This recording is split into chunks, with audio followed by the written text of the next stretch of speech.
We're back to the days of sphere grids and license boards, baby! My name is Tom, otherwise known as Titanium Legman, and welcome back to the channel. We are Expedition 33.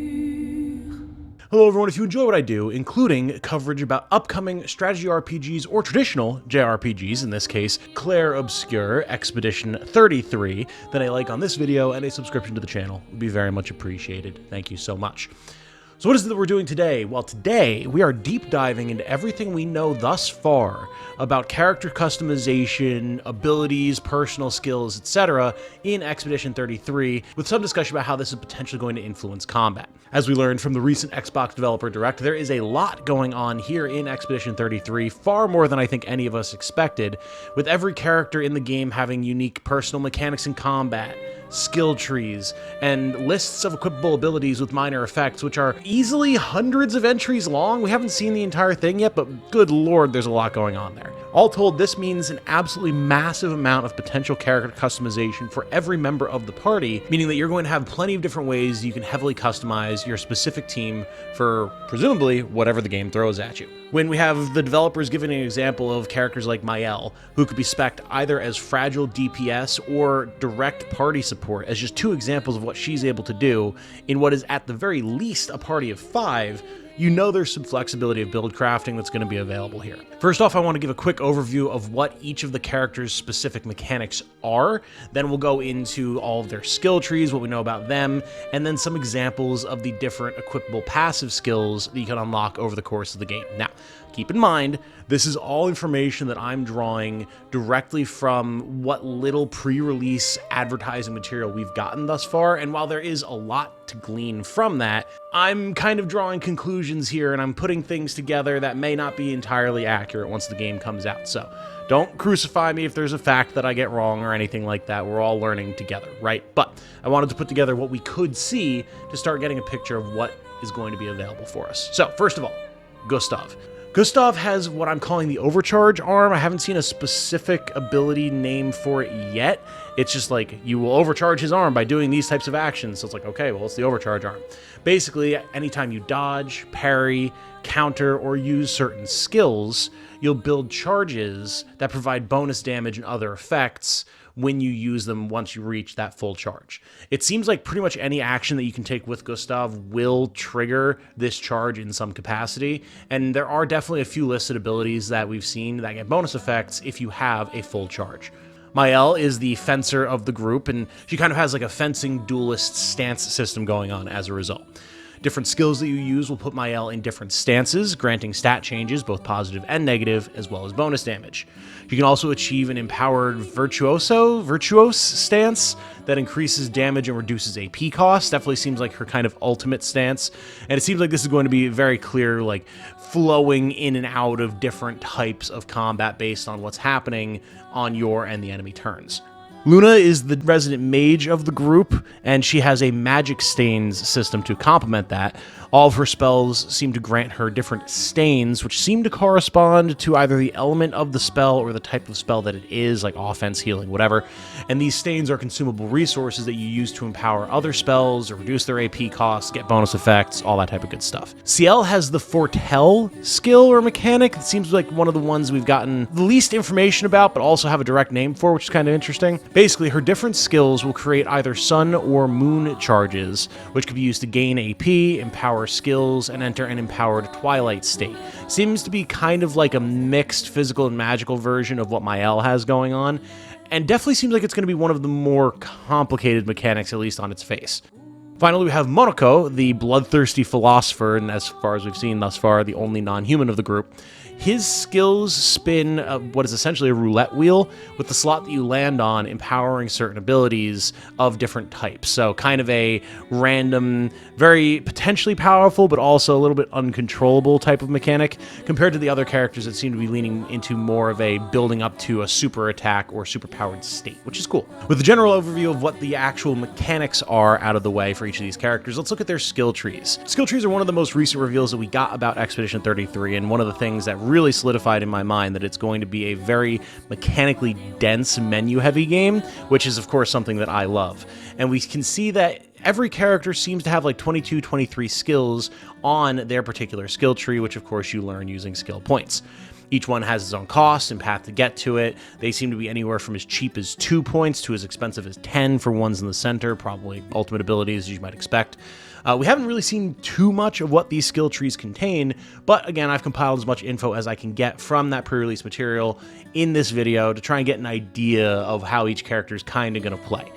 In general, we've seen a lot of different elemental abilities and application, such as skills consuming fire stacks on enemies to deal more damage, so you're going to want to keep an eye on which characters have what elements as we learn more about them to start figuring out different types of combos and who might be best paired with who. Eagle-eyed viewers here may also notice that skills do seem to be color-coded on the skill tree for easy reference. Support skills tend to be green, fire spells red. It seems like just pure physical skills might just kind of have like a glow to them. Obviously, we can't really say without seeing more, but once you've got skills learned, you can equip up to 6 to round out your build, and at least as far as we've seen thus far. Maybe you start with less skill slots, maybe you can unlock more, who knows, but this is where we'll see a good amount of your build crafting coming into play. As a general overview, this is what it seems like each character is kind of geared for. Gustav is an all-rounder type character. He can do physical damage, lightning damage, mark targets, support allies with healing and status buffs, all sorts of fun things.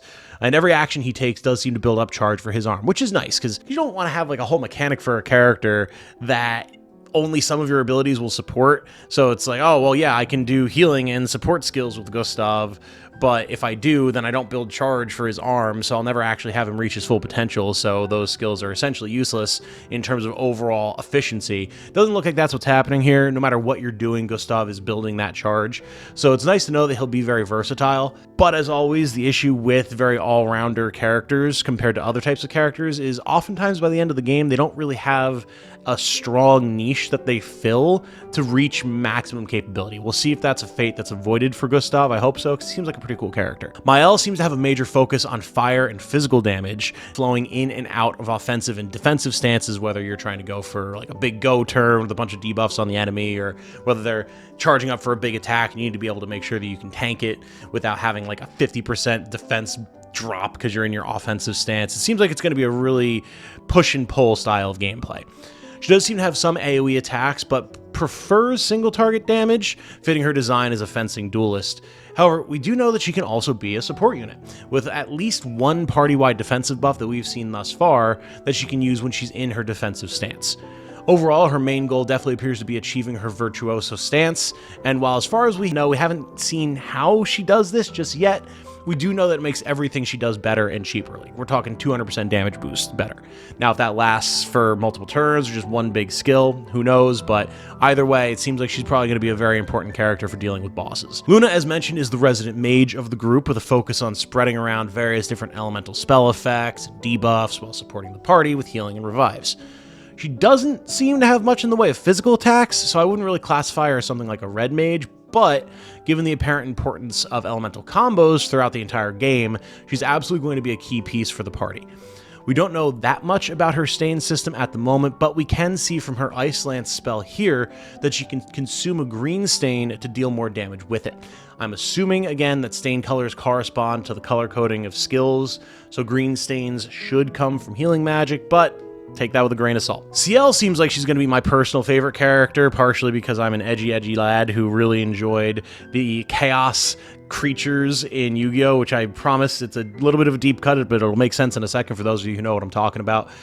CL is really one of the characters we know the least about, but we have seen makes it seem like she's going to be kind of a versatile tech piece. It appears that she may use light and dark element skills, that's their Yu-Gi-Oh! Chaos stuff coming in there, to balance out her sun and moon fortune stacks while applying debuffs to the enemy and buffs to her allies. We've seen her apply a shattered debuff to an enemy that I would assume reduces defense, and she has a rush skill here that buffs party speed as some examples of that. She can also help set up elemental combos, as her weapon, very interestingly, seems like it grants its element to her spectral sweep skill and presumably other skills that she has as well, So she can kind of fill a gap if you have a party that really needs one particular type of element application, but you don't really have someone who fits who can also use that element. Find the right elemental weapon for CL and boom, you're good to go. Note as well, this is a very cheeky little reveal showing that yes, there is indeed different equipable weapons in Expedition 33, which I'm always so happy to see. I was gushing about the fact that we'll have different gear that we can equip from the previous video, and now knowing that there's weapons as well is so good, so good. Finally, in terms of skill trees for Monaco, we haven't actually seen his skill tree yet, if he even has one, so I really can't do much analysis for him here. I will do a little bit of speculation, though, as we do know that he's a blue mage, morpher-style character that can become different monsters and enemies that you've defeated. So, he may not really have a skill tree so much as like a roster or a compendium of different forms that you build up over time. For those of you who are familiar, think of Gao from Final Fantasy VI, right? I'll, of course, be keeping an eye out for any new information about Monaco, as I'm quite curious about him. Either way, it'll have something to do with his bestial wheel personal mechanic, but we really have to wait and see before we can do any sort of analysis on what his playstyle is going to be. Now, I mentioned the hundreds of equipable passives that exist in the game at the start of the video, and we absolutely need to talk about that because, wow, it looks like it could be really overwhelming. This is truly a massive, massive list of passive skills that characters can learn. It appears that you use a pool of what's called Lumina points, as these skills are called Lumina, to activate these different passive skills, not unlock them like it's a consumable resource. It seems like you can actually turn them on and off as you choose, drawing points from your overall pool of Lumina points for a character until you run out. Unactivate a skill, you'll get those points back, and you can mix and match, all that type of good stuff. We haven't seen anywhere near all of these skills whatsoever. Like, I'm not even sure if the list is the same for every character, but there's so many entries on this list. It's nuts. We also don't know how you accumulate Lumina points. I would assume that you get more each time you level, but that's complete speculation. Maybe it's something that you get from your gear choices, or maybe it's something that you have to find consumable items and you can choose who's going to have more or less Lumina points by feeding them those items. It could be any number of things. That said, we have seen a decent array of descriptions for certain Luminas here, so I'm going to rattle them off really quick because I think it's going to give you a pretty good idea of the different types of customization you're going to be able to do with these characters. Note as well, I'm no guarantee that I'm going to have images for each of these on screen, so we're just going to bust through them really quickly, so bear with me if that's not the case. Depends on how long this runs. But in no particular order here, we have Energizing Pain, no longer gain AP on parry, gain +1 AP when hit, which is very interesting, seeing as how there's such an apparent focus on parrying and dodging all attacks, but maybe that's not going to be as easy or as universal as I was initially led to believe. Then we have Energizing Gradient, +1 AP per gradient charge consumed. We've seen a gradient attacks, gradient menu option in combat menus, but we don't actually know what that entails yet. Maybe that's like your super empowered form, I don't know. Energizing Burn, +1 AP on applying Burn once per turn. So hey, a little bit of extra charge for using some fire magic on stuff, very cool. Energizing Attack, +1 physical attack on just a basic attack, which seems like you would get like way more use out of than a once per turn burn where you just slap something and get some AP, but you know, probably not very powerful, those types of attacks. Empowering Parry, each successful parry increases your damage by 5% until the end of the following turn. Taking damage removes the buff, very cool. And I get some free damage for dodging attacks, sounds good to me. Empowering Death, this is an interesting one. On character death, allies gain Powerful, which as far as we know is just a straight damage buff. Pretty cool way to have a potential downed character still be a benefit to the party until you can get him back up. I like that. Effective Support, +2 AP on using an item, which seems awesome. Because, you know, again, like, I should clarify here, AP are action points, right? And it's what you use to use all of your fancy skills and spells. So, like, if you can toss out a buff item or a healing item to someone and get 2 AP for your trouble, like, hell yeah, that's awesome.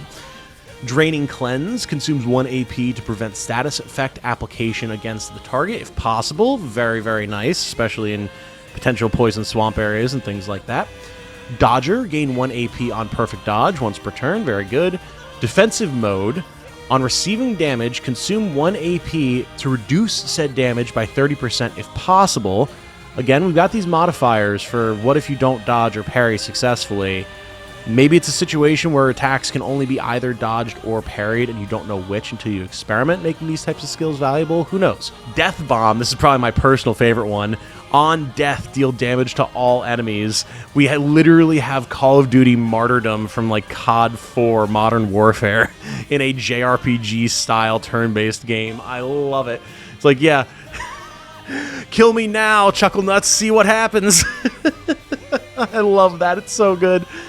Then we have Protecting Attack. Gain Shell for 1 turn on basic attack. Maybe a magic defense buff if it's anything like Final Fantasy. Protect and Shell, we'll see. Auto Burn. This is a very interesting one.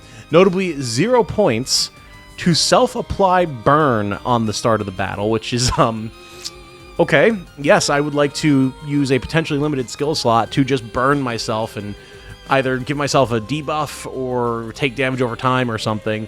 There's got to be some benefit for that where you can have like, oh, well, if you're burning, you get these benefits, though. Like, very interesting implications there. Then we have Critical Burn, 25% increased crit chance on burning enemies. All right, fire builds, eat your heart out. Free aim inverted shot. Yep, free aim shots can apply inverted. We've seen free aim. That's when like you can have a character pull out their gun and just like apply some damage to the enemy. Presumably middling damage. Maybe enemies have like specific body parts you can target to disable things. I don't know. But I have no idea what the inverted status would apply, so we'll see what that means. Cursed Power, 30% increased damage while cursed. Okay, see, thinking back to Auto Burn, if we have Auto Curse or things like that, now you can see where these buffs can come in.